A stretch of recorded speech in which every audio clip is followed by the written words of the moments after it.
বিদায় শব্দটার মধ্যে মুহূর্তেই সামনে ফুটে ওঠে হৃদয়ের আকুলতা, হৃদয়ের ব্যাকুলতা, মনের আকুতি। আমরা সহজেই আনমনা হয়ে উঠি। বুকের ভেতরটা কেমন যেন ধস করে ওঠে, যেমন করে ওঠে কোনো প্রিয়জনের বিয়োগ বেলায়। আর যদি মানুষগুলো খুব ভালোবাসার হয় তবে তো সেই দুঃখটা আরো অনেক বেশি হয়ে থাকে। তবে সব বিদায় কিন্তু একই রকম নয়। কিছু বিদায় থাকে চিরজীবনের জন্য, আবার কিছু বিদায় থাকে ক্ষণিকের জন্য। তবে দুটোই কিন্তু কম বেশি দুঃখজনক।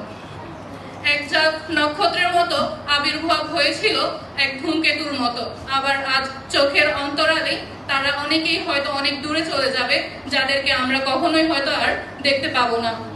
কিছু বিদায় আছে যা সহজ নয়, কিছু স্মৃতি আছে যা সহজে ভোলা যায় না।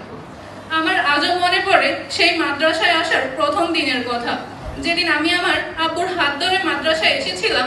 আমার কাছে মনে হয়েছিল আমি কোথায় যাচ্ছি, যেন আমি অনেক অপরিচিত মানুষের মাঝে এসে পড়েছি, কাউকেই চিনি না। অনেক টিচার আসছে এখানে, তারা কেমন হবে, এই ভয় নিয়েই মাদ্রাসায় এসেছিলাম। আব্বু আমাকে ওইখানে এই যে টিনের ক্লাস ছিল, এখানে আমায় রেখে গিয়েছিলেন। অনেকগুলো অপরিচিত মুখ, কাউকেই চিনি না, খুব ভয় লেগেছিল। কিন্তু সময়ের স্রোতে হাসি, কান্না, অভিমান, দুঃখ সবকিছু মিলিয়ে তারা হয়ে উঠেছে আমার খুবই প্রিয় মানুষ। আজ যাদেরকে আমি ছেড়ে যেতে বলছি, তাদেরকে ছাড়াটা আমার জন্য সহজ হবে না। আমি জানি না আজকের পর আমাদের আর কখনো দেখা হবে কিনা।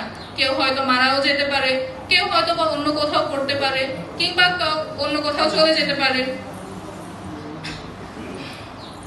আমাদের এই হাসি, কান্না, দুঃখ, অভিমান সবকিছু মিলিয়ে এই মাদ্রাসাটা আমাদের হয়ে উঠেছিল একেবারে একটা দ্বিতীয় বাড়ির মতো।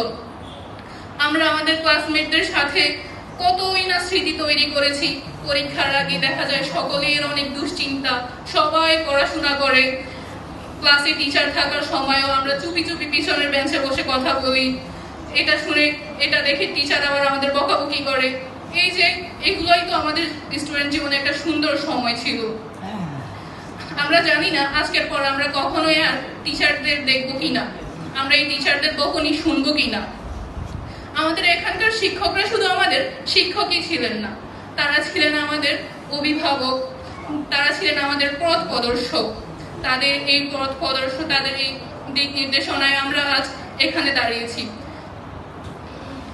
শিক্ষকের ছোঁয়ায় গড়ে ওঠে স্বপ্নের ভবিষ্যৎ, তাদের ভালোবাসায় জীবন পায় নতুন দিশা ও দ্রষ্ট।